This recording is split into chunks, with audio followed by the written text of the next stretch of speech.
There's no place to escape to. This is the last podcast. On the left. That's when the cannibalism started. What was that? Wow, Mother Teresa is to be canonized in 2016. Oh. What a fucking waste of everybody's time. I agree. She was a lie. Do you know that she never actually helped out the poor? That whole thing was just a money funneling operation. They laundered all the cash. She may as well have been a Courtney Cox or a Giselle Bundchen the way she used all of those lepers for PR opportunities. Indeed. Mother Bunchen. I want to start this whole episode by decrying Mother Teresa and say, if I had seen her, I would have set her clothes on fire. Oh, that would have been nice. It's not the first time that we've talked shit about Mother Teresa on this fucking show, and I don't know why either one of you are pretending like it is. What? I don't remember making... Official, last podcast on the left, official stance. If we had met Mother Teresa, we would have ripped off her garbs to take a look at her boobies. That's what I would have done. I would have played with them little... I don't know what she was. What was her race? I would have played with her tea bags. Just a white gal, I think. Wasn't she just a white gal? I think she was Italian. Italian? Okay. Yeah. Ooh, actually, I like her a lot more now. Ooh, them Italian women. Isn't your mother Italian?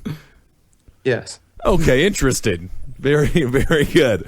All right. She was just too good for this world. Too good. Oh, Ed, you were on the last 3 episodes, Ed. We're done talking about you. Too good for this world, my sweet mother. Sometimes when I just looked at my mother, I was just like, God, I need a jacket.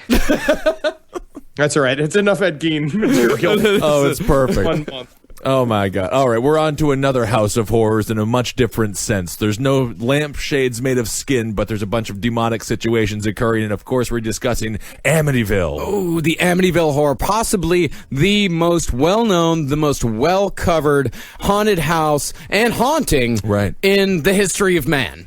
Or at the very least, the 20th century. If you ask someone to name a haunted house, chances are the first thing they're going to name is Grandma's house. Okay, I was going to go with the Zabrowski's house in Staten Island or wherever you grew up. I remember Grandma's house being full of terrifying things. The mirrors, the beds, her spinely fingers. That hard candy that everybody knew no child wanted. That's why Grandma kept it around.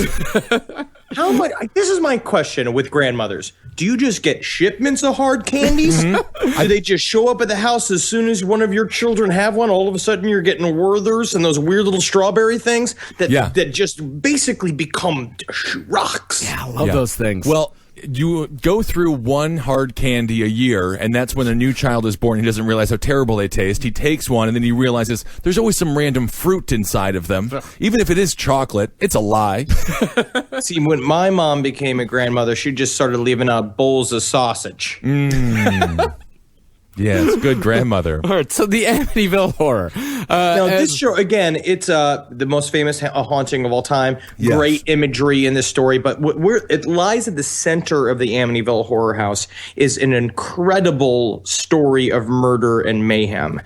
To me, when I went to go research the Amityville Horror, because we were talking about doing a whole thing on Ed and Lorraine Warren, but they were just too boring because they just don't. They're con men. We'll go into it. They're con artists. They're con artists without knowing that they're con artists. They're con artists that believe in their own hype, their own bullshit. Because Ed's whole thing is like, well, you're never going to understand my work unless you understand my faith. Pretty much saying you've got to be a Catholic piece of shit to really follow Ed's line of bullshit. But they're also con artists. Sometimes con artists can do very good things. For example, when we went on our psychic journey on episode, was it 17, 18, way back in the day, that psychic, that large woman, I could see her children playing in the next room. They were playing a massive Xbox, and I gave her $100 to hang out with her for 15 minutes, so I know where she got the money. She gave me some very nice advice, though, and she was encouraging. Or like being one of those Patch Adams cancer doctors, where you're like, make them laugh, make them laugh, make them laugh. But meanwhile, you turn to the nurse, and you're like, start measuring the casket.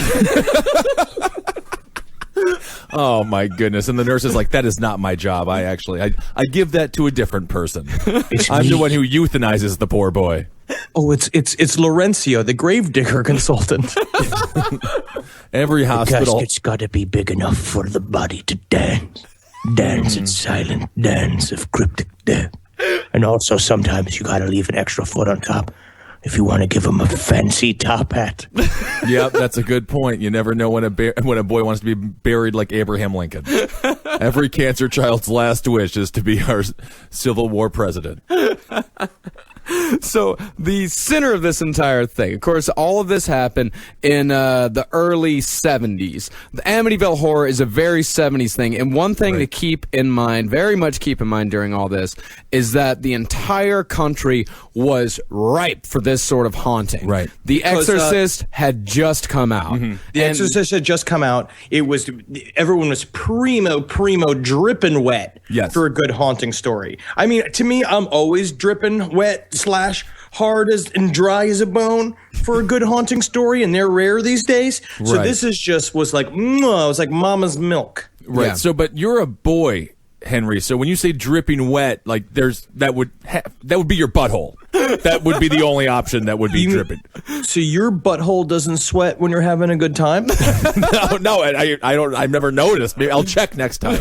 I'll check it. I've been having to put a whole bunch of maxi pads all around the inside of my underwear because of just how happy I get about working on Heroes. So you go to the store and you buy tampons, and the person behind the counter is like, "Oh, your girlfriend must be on a real heavy load this month." Yeah, and I'm just like, "Yeah, she's as big as me, and she's." I gotta tell you, it has been rough and going to dinner with her. Right, heavy float, not heavy load. It's totally different. And also, I don't stick them up my ass. I just kind of lie them in between my butt cheeks like it's a really shitty hot dog. Oh, that's great.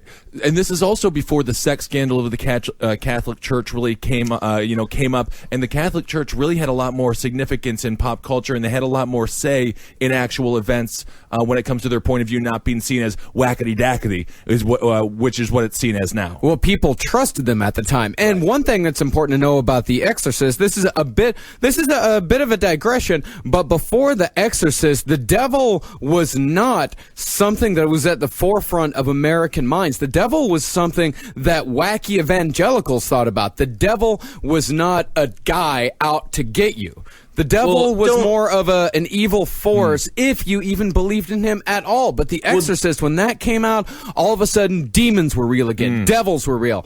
Exorcisms were real, and Catholic priests were the front lines of defense. Right. We'll never discount the Catholic Church. We've been talking about the devil for a long fucking time because it makes priests, shitty Catholic priests, it makes them warriors and therapists instead of just crippled, bent pedophiles. Yeah, exactly. Kind of spraying everybody with water here and there. It's really just aggravating what they do. Well, at the center of the haunting, everyone asks, where does the Amityville haunting come from? Right. Well, at the center of all of this is a mass murder, a one-night, 6-body murder perpetrated by this guy, Ronald Butch DeFeo Jr. Okay. Now, if you want to talk about haunting fuel, this is exactly the perfect melange for a massive haunting. So look at this story's already been set. It's a tragic murder of an entire family in one night. So short and sharp, which is exactly what you need to create a bunch of ghosts that don't know that they're fucking dead yet.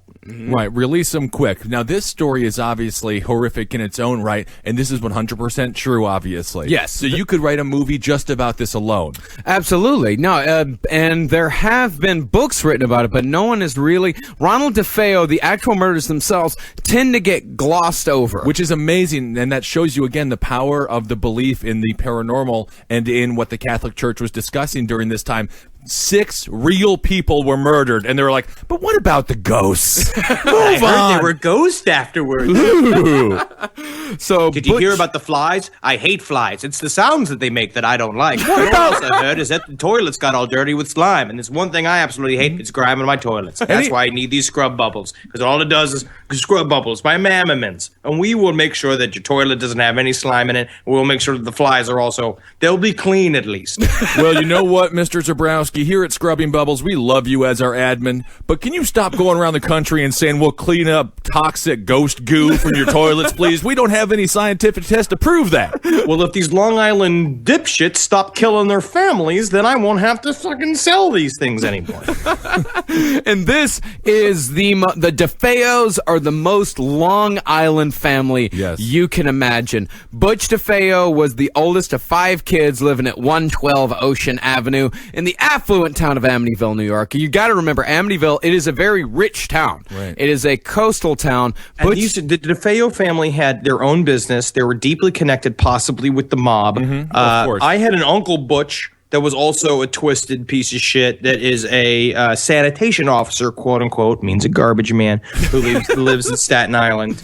And there's a very special pride. There's a very special like Queens, Long Island kind of white trash pride that comes with like living in a nice house in like Amityville. You're like, hey, take a look at that.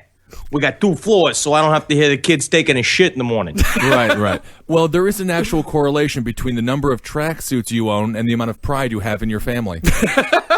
So that is very true. But now, legally, the most you can own in Long Island is 12, because if not, then you'll technically have more than the mayor, and that means you have more votes. That's a good... I did not remember that fact, but that is a law.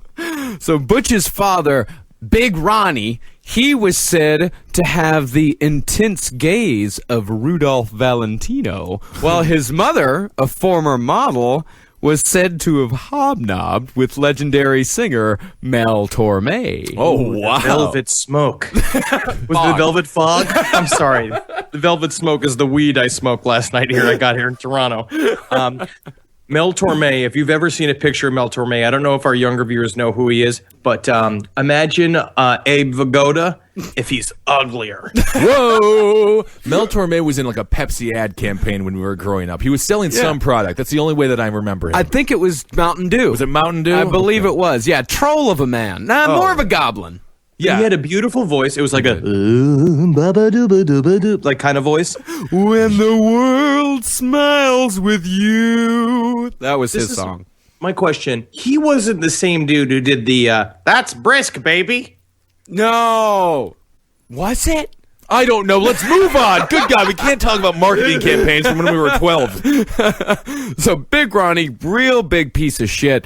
He was abusive. He really liked throwing Ronnie against the walls as Ronnie was growing up. A lot of times hit him head first, so Ronnie's got your classic head injury. Big Ronnie beat his wife constantly and created just a stupid hostile environment for this entire family. Ronnie was the oldest of 5, so it's a big family. But Big Ronnie, he had a softer side as well. He co-wrote a song in order to get his wife back after he beat her for the 57th time. Oh, okay. Yep, he co-wrote a song with this guy, Joe Williams, 1963. Joe Williams recorded the song for his album, One is a Lonesome Number. It is. Let's listen to just a little bit of The Real Thing.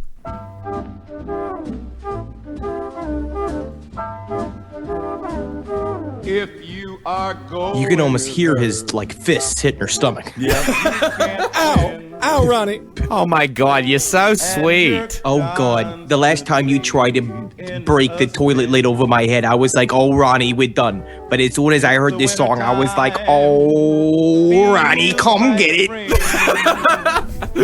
So that is, that's The Real Thing. So written by Big Ronnie DeFeo. Ronnie is treating his children like Terrence Howard's character in the show Empire treated his gay son. Very abusive, and I'm watching Empire now, and I highly recommend it. Thanks, very, Ben. Very Ben, abusive. the TV guide Kissel. Yeah, very abusive to their gay son. I don't like it, Terrence Howard's character. I forget your name.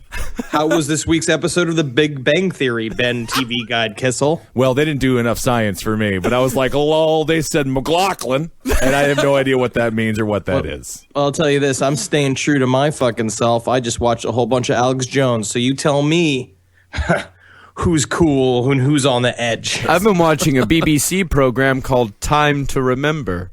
It's, old newsreel footage from the... Let's get back to the murders, please. So the house itself, the Amityville house, iconic. Right. It's Perfect haunted house. Perfect. 3 stories, Dutch colonial. It's got these 2 half-moon windows right at the top that look like evil eyes staring right at you. And I actually thought it was pretty gauche the way they put those weird, like, eyelash things on top of the windowsills. But, I mean, what are you going to do? I guess they're Long Island trash. Right. I want it to look like a slut is winking at everybody in the street. Yeah, then I go inside of it. I say, I'm inside a slut. You get the joke. You get the joke. So Butch, 23 at the time of the murders and still living at home. Butch was 5'8", husky guy, given to wearing open shirts to display his ample chest hair. Ooh, that sounds like me. It does, Henry, sadly. And he was also a very heavy user of heroin, acid, and speed. How are you fat if you're doing the 3 drugs that make you skinny? I just don't get it. Every one of the drugs makes you forget that you just ate. I see. I've seen plenty of big fat cokeheads. Yeah, but usually if they're doing heroin also, they tend to maintain a good waistline. It is true. The thing is that if you're on the mix of heroin and acid and the food is starting to be like, it's coming, like all of a sudden you see the refrigerator door open for no reason, a little hamburger opens it up and he's just like, hey buddy, I think maybe you could use a little bit of a pick-me-up. I think you forgot to eat recently. Butch is just sitting there like, you're fucking hamburger. You're one of the smartest friends I've ever had. And I'm just going to come over there and I'm going to eat the fuck out of you, hamburger. You're so nice. Ouch. Ouch. Ouch. So at around 6:30 p.m. on Wednesday, November 13th, 1974, 23-year-old Rano DeFeo Jr. entered Henry's bar and yelled, "You gotta help me. I think my mother and my father are shot, and I think they were Asian. I think that maybe they were Asian." They were Asian. One of the patrons seated at the bar was Robert Bobby Kelsky. There's a lot of Bobbies in this story. A lot of Bobbies. He was an out-of-work brick mason and Butch's best friend, and to which, after Ronnie yelled, "I think my mother and father are shot," Bobby offered, "Are you sure they're not asleep?" Which is just such check to make sure they're not asleep, because sometimes, I don't know how many times I'm like really asleep, and then people come and check my pulse and they're like, "Hey, Bobby, wake up. But I'm like, I don't wake up for like days, and then I wake up, I'm inside a fucking casket. Would you believe it? I gotta dig myself out of 5 feet of dirt. I sleep heavy, huh? Yeah. Heavy sleeper, but you got to take Bobby seriously. He was the closest one to being a doctor in town. He drove by the hospital on a daily basis, which his commute to the sausage fucking restaurant, and then back to Henry's. So after assuring his friend that they were indeed shot and not definitely shot, because I saw a bunch of stuff on the bench. Right. I thought maybe it was ketchup, so I got some fries. I went back in the house. I went to go check on. I was like, "Oh, ketchup. There's nothing like better as some fries and some ketchup, because I saw the fries start talking to me, saying like, "Hey, maybe you should try me out." Huh? And I was like, "Oh, shut up, fries. Okay, I'll take home." And then next thing you know, I got a mouthful of my brother's blood in my mouth. Typical sleep bleeding. That's what I would diagnose it as. So those 2 guys and 4 other bar patrons, John Altieri, Joey Yeswoit, Al Saxton, and William Scortamaglia, the 6 men, they piled into Butch's 1970 blue Buick Electra 225 and drove off. So Butch climbed in the back while Bobby took the wheel. And here's the funny thing about this is that Henry's bar and the DeFeo house, they were only a block apart, right. But all of these fucking idiots got in the car and drove over to the DeFeo house. I could see Bobby driving over, right? And then like he's enough. Looking for parking. Ah, damn. Okay, got parallel park. No. I'm gonna let you out. Let me get back in. No. My whole family's dead. My family's dead. Hey, Scorto, get out and make sure that I'm not too close to the bumper. I don't want to. All right, come on back. You got 6 inches. 6 inches. Did you say something about your family being dead? Yeah. The whole DeFeo family's dead. Yeah. All right. I'm telling you, you let me park. 25 minutes later. God, I love when Guidos do things. So the victims were Ronald DeFeo Sr., 43, Luis DeFeo, 42, and 4 kids, Don, who was 18, Allison, who was 13, Mark, who was 12, and John, who was 9. All of the victims have been shot with a .35 caliber lever-action Marlin 336 rifle at around 3 o'clock a.m. the night before. And Also in fact, known as the Devil's Hour. And in fact, that is known as the Devil's Hour because it's said that a lot of demons like to be active at 3 a.m. because it's a mockery of the Holy Trinity. Ah, very interesting. So that's their go wild time. Yeah. That's when the walls of reality are thin. Cool. So DeFeo's parents have both been shot twice, while the children had all been killed with single shots. Physical evidence suggests that Louise DeFeo and her daughter Allison were both awake at the time of their deaths, but every single victim would be lying on their stomachs. Now, here are a couple of mysteries that are already like, at the very, very top. All right. So this Marlin 33.6C rifle is supposed to actually be incredibly loud. It's a 30-30. If you know anything about guns, it is a fucking ear blower. It would wake up the house next door, not only the people inside the house that the shot was taking. It'd wake up the in. fucking street. Right. So nobody heard shots that night. The only report that anyone had was that they heard the DeFeo family dog barking, right? Right. They somehow, however this went down, killed the parents first, and then went down and systematically shot each one of the brothers and sisters without anybody getting up in the middle of that. Were they shot in the back, or were they shot and then turned onto their stomachs? No, they were all shot in their back. Right. They died while sleeping. So they, She died in her sleep. Oh, must have been peaceful. No, it was a shotgun. Yeah, and this, by the way, we're going with the accepted story here. Right. This is the accepted story. Yes, we're just these are the facts as known. Yeah.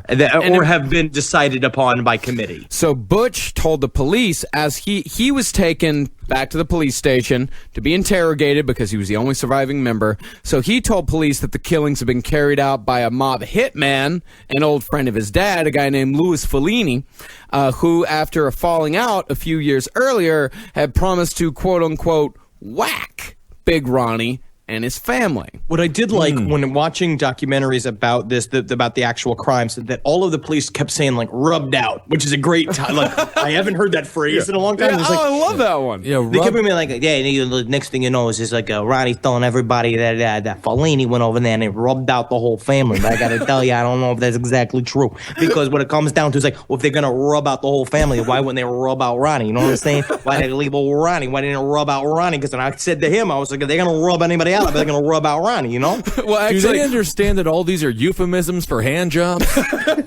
He went over and rubbed out. Well, I will always, make this mafia family upset. I'll get a handy if I do it. Get rubbed out, maybe even get whacked. Because Butch says the whole thing happened because he called Fellini a cocksucker once. Oh, I see. He's like, I'm not a cocksucker. I just give hand jobs. But that's the reason why, but it's so funny with Long Island police officers because that's how they talk. Because it's just like this big fat dude is just like, because, Butch said that the reason why the incidents occurred is because Butch, he called Fellini a cocksucker. And that's just what you do. I mean, maybe he was a cocksucker. Who knows? You know what I mean? A lot of people cocksuckers. All right? But at the same time, Fellini was a cocksucker. You don't fucking call a cocksucker. Mm-hmm. Yeah, he's going to go over there and give him a rim job. Well, you ask, why was Ronnie not there? Why didn't Ronnie not get rubbed out? When detectives asked him why he hadn't eaten dinner with his family as usual that night, he said, and this is a direct quote, "My mother was a lousy cook. She cooked up some brown shit in a bowl. It looked like shit and it smelled like shit. If you had to eat it, I tell you what, it tastes like shit. And That's the next thing you know, guess what? I realized she'd been cooking shit for 30 years. Oh, well, that will It's get you not killed. even a euphemism. You gotta stop cooking shit, Ma. You're ruining these pots and pans, Ma. Yeah, well, it's got some good nutritional effects there, I assume. So finally, after, about 12 hours of interrogation, as interrogations go, not all that long, he finally admitted, yes, I killed them. Yes, I committed all the murders. The floodgates opened about his family and about his brothers. He said, My brother's is a couple of fucking pigs. I often use his name back from they use. I go in there and sometimes there's like shit in the bowl and there's no toilet paper. These fucking pigs don't even wipe their asses. A couple of times there was even shit on the back of the seat. I don't know. You're a 23-year-old who lives at home. And that was less than 12 hours after his brothers had died, after he had murdered them. And they are 11 and 12 years old. They were young. And when you're going to actually, I know it sounds like sometimes people call my characters a bit of an exaggeration. But Butch DeFeo sounds like that, and he is a massive piece of shit. Yeah. Yes, and he is. He hated his family. Yeah, that's why you, again, like we've said many times before, get out of the house. Get out, 18 years old, you gotta go. Otherwise, you're gonna end up like Mr. DeFeo, murdering your entire family and saying terrible things about your mother's cooking, which is very offensive. So after a full day of interrogation, he finally confessed. He said that he got the idea while watching the Sidney Pollack movie called Castle Keep, which, by the way, is fucking awesome. Go watch Castle Keep. Fucking Peter Falk's in it. But don't kill your family afterwards. No, absolutely. No one else would do that. No, Castle Keep. It's a bit of a romp. Peter Falk's funny as shit in it. Yeah, right. I love The Dark Knight, but I didn't blow up a hospital. No, absolutely not. Yep. And DeFeo told detectives, Once I started, I just couldn't stop. It just went so fast. Yeah. And the gun made a fun noise. Isn't that nice? It's like Pringles, but with shooting your whole family. Once you start, you just can't stop. So DeFeo's trial began on October 14th, 1975. He and his defense lawyer, William Weber, who will become more important later on, mounted an affirmative defense of insanity, saying that DeFeo claimed that he killed his family in self-defense because he's sitting there watching Castle Keep, and he said that he heard his family plotting to kill him. And that was just one of the stories. A thing that's going to be common with Butch DeFeo is that he just throws out 90 stories, right? Yeah. Which is what he says later on is it was him building his insanity case. But I also think that he's a fucking moron. He just forgot what he was saying. You actually have to be very intelligent to make yourself out to be insane. Yeah. And it's certainly really difficult to try to build a fake insanity defense because people can just see you as really stupid, which is not going to get you out of being a murderer. Absolutely, because you're supposed to not be able to consciously know right from wrong. Exactly. Another story he said is that he was approached by a female demon in a robe with black hands who handed him the rifle while he was down on acid in the basement. Which that might be true. Wild things happen on acid. We don't know if that wasn't true. I mean, to some degree, you could argue that he was going through an insane mental bout, but it was drug related, and so that might have been a plausible explanation for him to get off in front of a jury. But there's no doubt that he wasn't insane. He was just a total moron. Yeah, you don't often kill your whole family like if you lose a game of Monopoly to him. No, you don't. Although I really wanted to kill my older brother quite often growing up because he was quite a cheater, and Boardwalk is still mine. Which one? Eric, the eldest. I see it. I don't like him very much whatsoever when it comes to playing Monopoly. He was a cheat, and there's no doubt about that. But that's fine. So the court psychiatrist, he says like, all right, yes, this guy has been doing a lot of heroin, a lot of acid, but at the most he has antisocial personality disorder. And antisocial personality disorder doesn't mean you're insane. It just means you're an asshole. You're a dickhead. Yeah, yes. you're a dickhead. And so Butch, but you know what? They did say, like, yes, he was aware of his actions, but to Butch's credit, he did everything he could to prevent these murders. He knew that he was going to do it. Because he's literally been threatening it for years. Years. They have said this for a long time, that he was always like this. He was a troubled kid. He was always the one getting deeply into trouble. Like when you watch one of these documentaries called The Real of Amityville Horror, they all said the same thing about Butch, is that as soon as they heard the news that the whole family was dead, they're all like, oh, Butch did it. Right. Definitely. Yeah, because he had always been like this. They were like, he was always very dark and always, he just didn't give a fuck. He was a sociopath. Yeah, a year before the murders, the whole family, well, not the whole family, but him and his parents went to go see a psychiatrist in Brooklyn, and the psychiatrist told his parents very bluntly, he will kill you one day. If you do not commit him and get him help, he will kill you. So, I mean, and of course his parents created a perfect storm with all of the verbal and physical abuse around the house. Really, I don't mind him so much killing his father. I think every boy wants to kill their dad at some point, especially if their dad acts like Terrence Howard did to his son in the show Empire. Very mean to that poor gay boy. Leave him alone, Terrence Howard's character, I don't remember the name of. Now, so the story is that, I guess we're going to go more into the alternative versions of the DeFeo family murders. But a lot of what they say is that the reason why he even killed his mom and dad is that he was just, he kind of flipped out and he killed his dad. But the reason why he killed his mom, the goal was to just kill his dad. But the reason why he killed his mom was because she had a gun too. You're talking about a whole family that's literally armed, right, and ready to fucking kill each other. And honestly, if you would do a lineup and you would cut off their heads and just show their torsos, the exact same amount of chest hair, including the mother, you can't tell them apart. I mean, these are just Neanderthal type people. Yeah.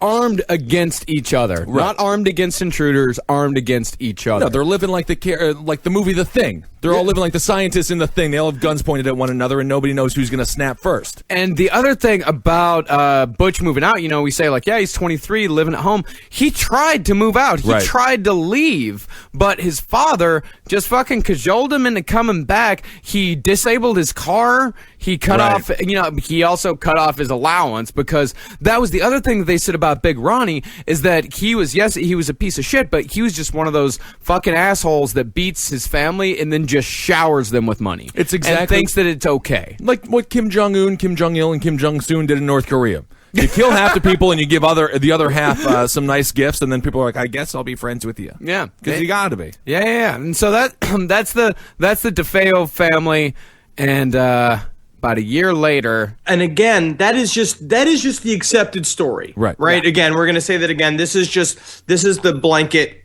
Butch, this is the storyline that Butch killed the whole family, and then he went to jail for like 1,000 years. He's in jail he got convicted, guilty of murder, and he is still alive and in jail right now. And this is, in my personal opinion, this is where the true crime horror, it's where it ends. Yeah. But this is such a terrifying case. Can you imagine you're just a 12-year-old boy and your older brother comes in and shoots you in the back as you lie on your stomach? It's very tragic, and the victims are the children, the parents.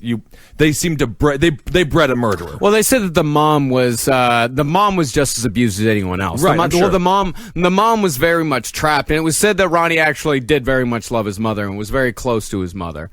And you're going to watch that in later interviews with Butch DeFeo, is that he felt the one thing that he felt conflict about was the deaths of his brothers and sisters. Right. Yeah. That was the thing that he looked at as he obviously has no explanation for why he did it. There's many other explanations. There are alternative explanations we're going to go through next episode. But you can see him struggling with why they also had to die. As a person who has ADHD, such as myself, occasionally your brain just doesn't stop you from going. And then when it finally does stop, you're like, I just ate an entire pizza, which is not nearly as bad as killing your entire family. So you get the feeling his brain was just like, at no point did the stoppers go off and be like, I'm going to let the kids live.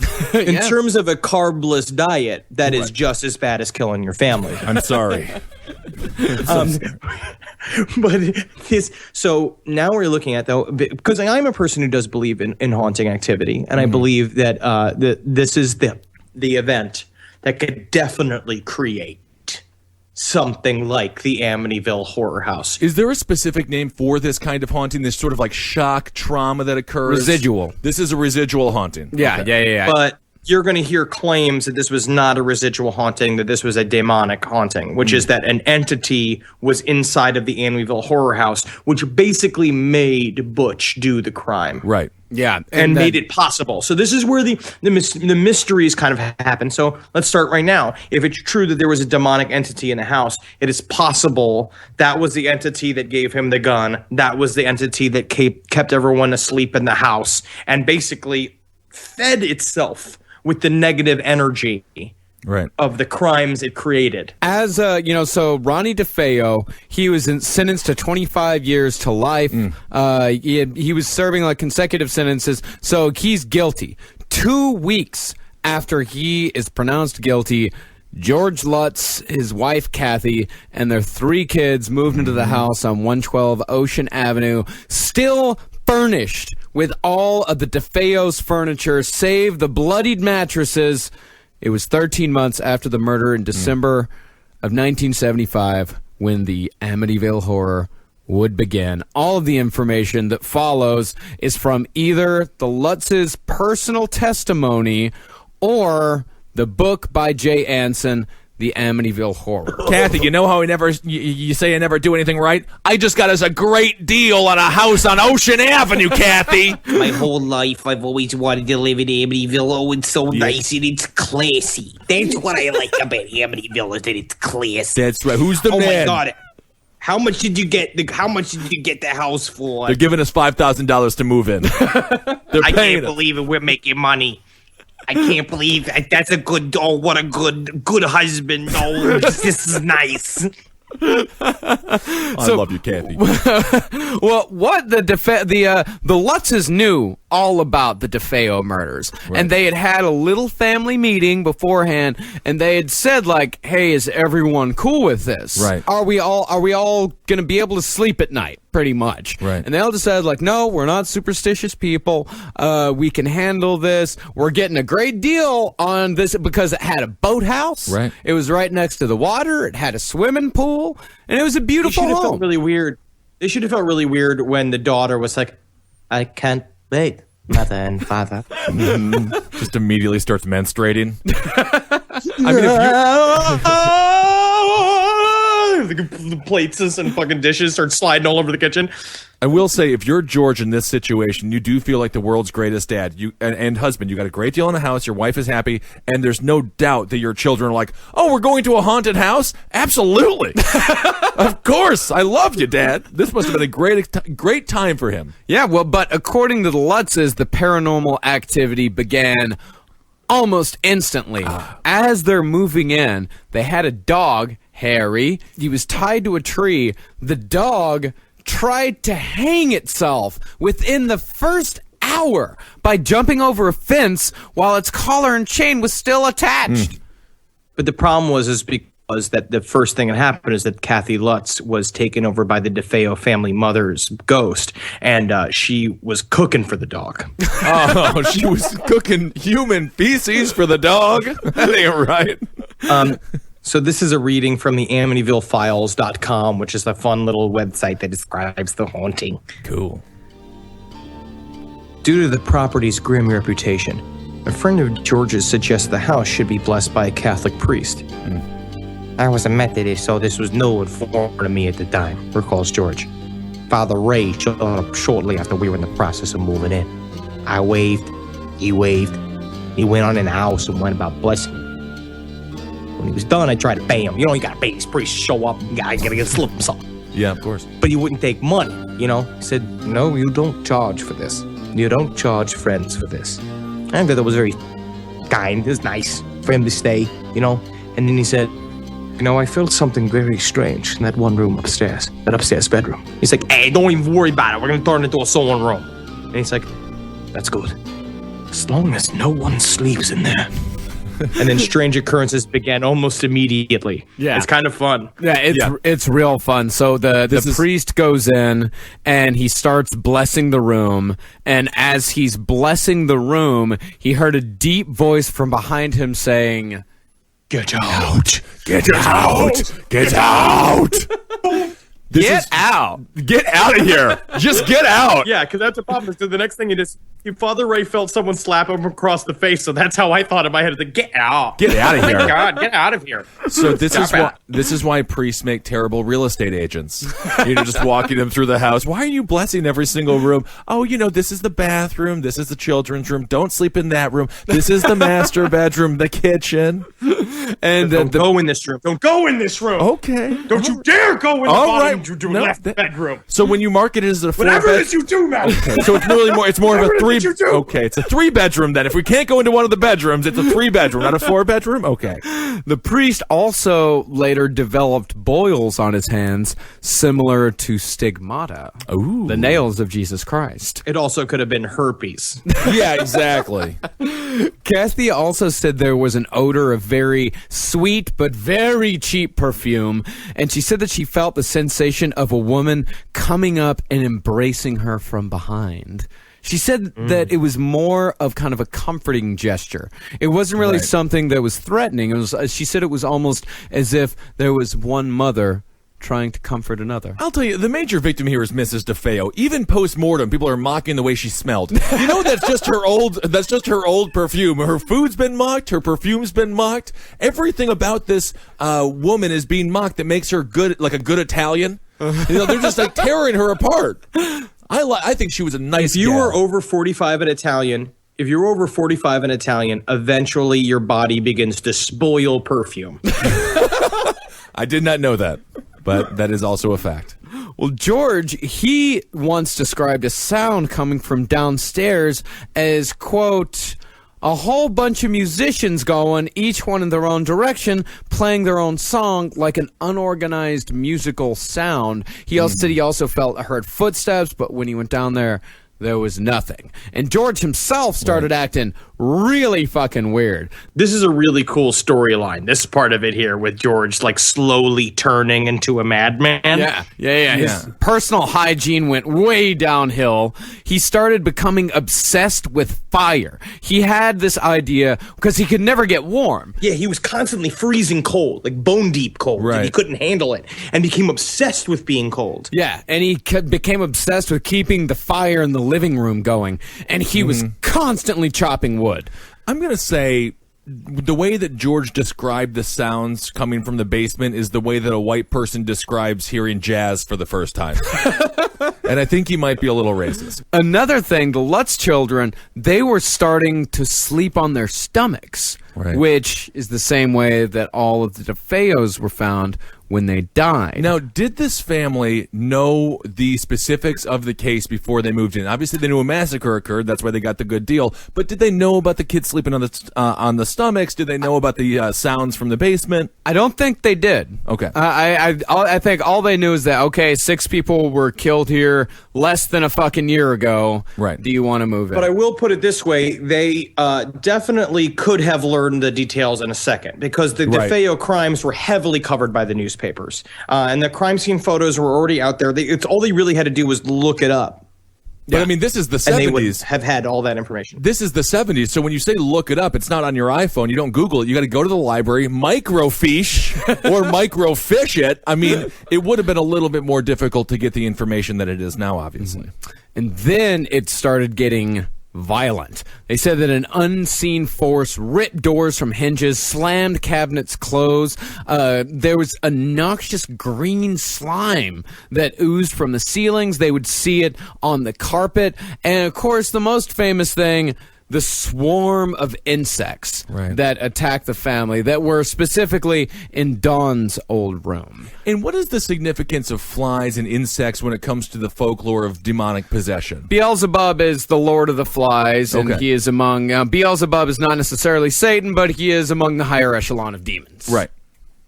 And so the other weird thing is that George started to wake up every night at 3 a.m., which was the time of the murders. And a 12-inch crucifix, which Kathy hung in the living room, revolved until it was upside down, and it gave off this weird, sour smell. Which is just a normal scratch and sniff crucifixes because that's just what Jesus smelled like. Exactly. Put a yuck sticker on it. Who likes them? Yeah. So you're saying Jesus smelled like Ted Kaczynski? Yes. I'm sure if Ted Kaczynski went back to biblical times, people would be like, what's your secret? How do you smell so fresh? Who's the new Playboy? Oh, my. I want to blow up a building. Yeah. What's a building? No. I will have my revenge. Okay. Another weird thing is that George tripped over a 4-foot-high China lion ornament in the living room. And when he looked, he found bite marks on one of his ankles. And later on, this lion would reappear in the living room after George had already moved it back upstairs into the sewing room, where the priest got slapped. Get out. Get out. How dare you? This is my private room. I'm changing. It's for the club tonight.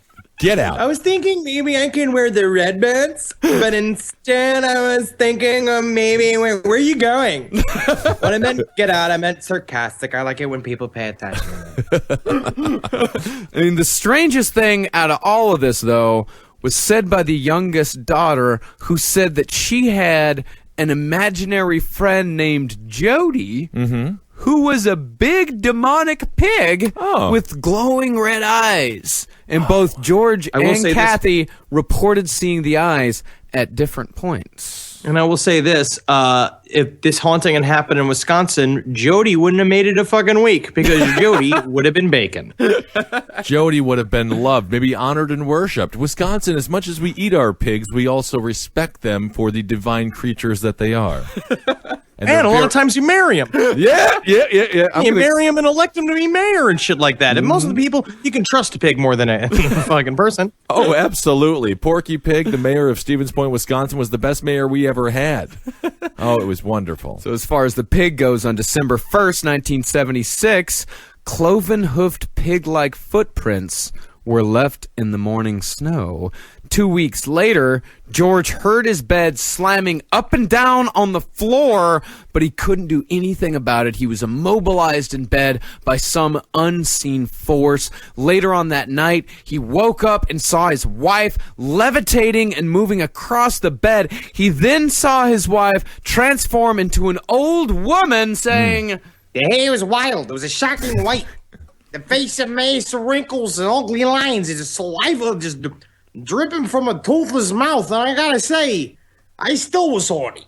Exactly. You got to parlay those things into a different kind of fetish, you know? If you know that your wife can turn into an elderly lady, get into them. But also sometimes when you're married to somebody for a long time, and you don't even realize it, all of a sudden you're like, you've become old. Mm-hmm. You know, I don't even realize it. I haven't looked at you with fresh eyes in so long, and I wondered why your chooch wasn't as mystifying to me.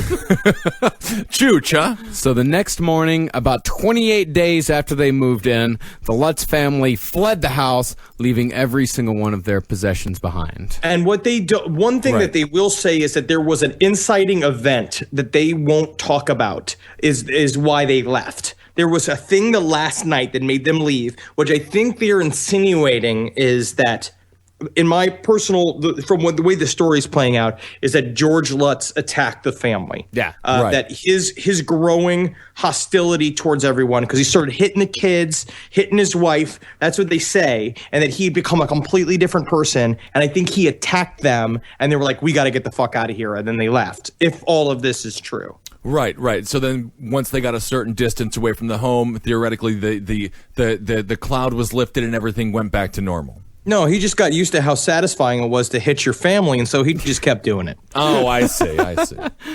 So 2 months after the Lutzes left in the middle of the night, a reporter named Laura Didio assembled a group of psychic researchers to evaluate the family's claims.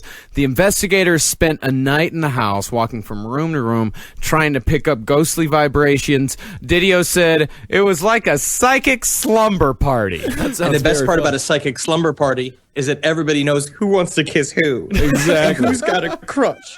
And who likes each other. So at the forefront of all of this psychic slumber party were Lorraine and Ed Warren. Right. These people are among, if not the most famous paranormal investigators in the world. They've been portrayed in The Conjuring. They've been portrayed in Annabelle. They claim to have investigated over 4,000 cases, and they're the founders of the New England Society for Psychic Research, or NESPR. So Ed and Lorraine, they brought in this group of parapsychologists. All of the parapsychologists were all affected in different ways in the Amityville Horror House. One of them saw the face of a young girl and heard crying and weeping. And during the seance, Lorraine said that there was an evil in the house from the bowels of the earth, not just the murdered spirits. She said, I hope this is as close to hell as I'll ever get. So, just going back really quick, did the Lutz family call the Warrens to tell them what happened? No. Like I said, there was a reporter that called the Warrens. Oh, okay. Oh, yes. Didio. Yeah. Yes, and the reporter found out, basically through them. Because now we will talk about that timeline in the next episode of when the Lutzes decided to start telling people about the haunting and the immediate sort of aftermath of that.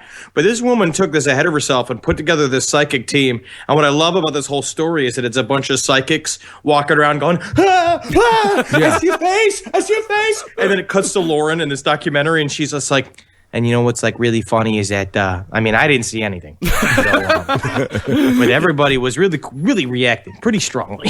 Yeah, the most they could say is the cameraman, he had some chest pains when he was walking up some stairs. Very overweight fella. But meanwhile, it's just a bunch of psychics just walking around and there's demons, which is so exciting. I would love to be in one of these houses during one of these experiments. So the Warrens maintained that the source of evil in the house was there long before the DeFeo murders, and that each person is affected differently by these demonic forces when they live in the house. And when they ask Lorraine, it's like, hey, Lorraine, why is it that nobody else who has ever lived in this house after the Lutzes have ever had any problems whatsoever? She said it's because they weren't open. Which is the same line she used to get women to be the third with her and Ed. Right. At the nighttime, they go to like places like Schlitz's, so they go to cruisers. You know what I mean? And she'd be like, some people are just open to certain experiences. Like I see ghosts, but I eat pussy. Isn't that wonderful? I love the Warren couple. Yep, and here's where you're starting to see the veneer crack a little bit. Kathy, she said that they were more open because they were practicing transcendental meditation at the time. And I guess you could say that DeFeo was more open because he was fucking tripping balls constantly. Yeah. Now, this is one of the differences between residual hauntings and demonic hauntings, right? So this is what we're saying. The reason why all these people, the way you can explain it, the reason why everyone's affected differently is because imagine like a demon in a house. It's like a residual is like, again, it's like watching a projection, right? All of this shit's happening all around you. It's happening all the time, but it doesn't affect you. You can't affect it. You're just like watching a movie. So you're just watching a ghost play. Yes, but a demonic haunting specifically, or what's also called like an active haunting or like a physical haunting, is an entity that was never human, right, that is now here. And basically, it's like we're all operating systems and the demon is a program, and that it affects the environment and everybody in it depending on what's going on, but it's got nothing to do with people. What would be if a demon does, let's just assume that it's true, if it is a demonic haunting, what would be the motivation for the demon? Is he harvesting the energy, or it depends on why he was called. A lot of the times when you're talking about if he was called to the house, or she, I don't want to be sexist. If they were called to the house, a lot of times they have a specific purpose, or there was a specific goal, or a lot of times they're attached to an object or a person. So in demonic hauntings, sometimes they're possessing someone, and that's why they're there. And sometimes it'll be like there's something in the house, which you see like in the story that the movie Annabelle is based on. A demon was attached to a doll, right, and then the haunting went where the doll went. Right. And according to this, and Dr. Professor... What's his? Yeah, and according to Dr. Professor Hans Holzer, he said there was a very specific entity at this home. Yeah. And Professor Dr. Hans Holzer was America's most famous ghost hunter at the time. And you must remember that he is both a teacher and a doctor. Isn't that something? He's both things. I can't believe it. Both things. So let's hear what Professor Dr. Hans Holzer had to say about the case. I particularly like this picture that clearly shows a white outline of a horse overimposed over me. Now it so happens that the entity in the house that was disturbed was an Indian chief on a horse. And what I like most is pictures of horses when I see them in the calendar. But what I most like more than the pictures in the calendar is the pictures of the ghost horses, because it's fun to see the ghost ride the horses. Well, we've gotten through the Amityville Horror. We've talked about everything that was said in the book, everything that the Lutzes said, everything that happened in the DeFeo case. That's part one. And in part two, we're going to go through why every single line of that was 100% bullshit. Horseshit. Well, except for the actual DeFeo murders. Right, exactly. Everything that Ronnie said was horseshit. Everything that the Lutzes said was horseshit. Everything was absolute and total fucking garbage. The Lutzes were lying? The Lutzes were lying. Jay Anson was lying. Was Mrs. DeFeo a good cook? That's what I want to know. I think that's the one thing that was real, because you don't get that sort of rage built inside of you if your mother is a great cook. I mean, my mother was a great cook, and I'm a jolly man because of it. Mm-hmm. So that's what we said in the very beginning. We basically, the story of the haunting covered what is actually a very compelling murder story. Yes. And I can't wait to get back into the motives and all that bullshit, because Butch is an entertaining human being. He's Butch. Butch. Yes. Yeah, we'll go into Butch's alternate theories, which we'll go into the much more likely theories as far as what happened with the murder. We'll go through the Lutz family hoax. We'll go through all that shit on Amityville Part 2 coming up next week. Butch is an amazing storyteller. He really is. I will say that. So, I guess go to iTunes, rate and review.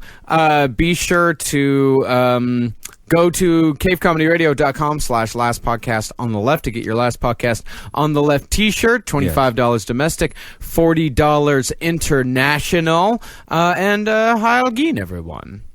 Let's do a hail yourselves. Thank you guys so much for listening. Find us on Twitter at Marcus Parks, at Henry Loves You. I'm at Ben Kissel. Thanks so much for supporting all the shows here on CCR. We really appreciate it. At LP on the left. Oh, yes. Hail Satan, keep him in your hearts. He's the only one you can trust. Everybody else is lying to you but him. Just know that for sure. I also want to give a shout out to John Scherer. Thank you so much for saving my ass in Atlanta. That's right. Henry was recognized on the streets of Atlanta in a drunken stupor, and a fan was able to drive him home. So what a hero he was. We got to take care of each other, guys. Yes. And Henry, for the fans, a little insight. How's it going in Toronto? You're doing well? You're having a good time filming?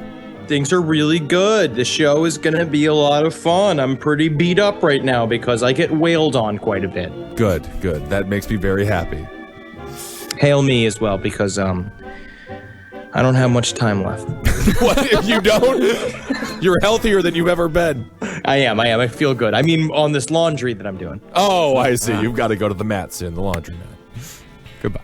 Hey, just one more thing before we go. I wanted to let y'all know that on May 29th, that's next Friday, the band in which I play drums, the Cowmen, we're going to be releasing our debut self-titled album. It's going to be fucking great. In fact, y'all are hearing just a little bit of preview of it right now. And next week, at the end of the show, we're going to be playing a full preview track from the new album. And if you're in the New York area on May 29th, we're going to be playing our record release show at Bar Matchless in Brooklyn with the Reformed Whores. It's going to be $10 at the door, starts at 8 o'clock. We're going to have a clown that does rope tricks and skeletons.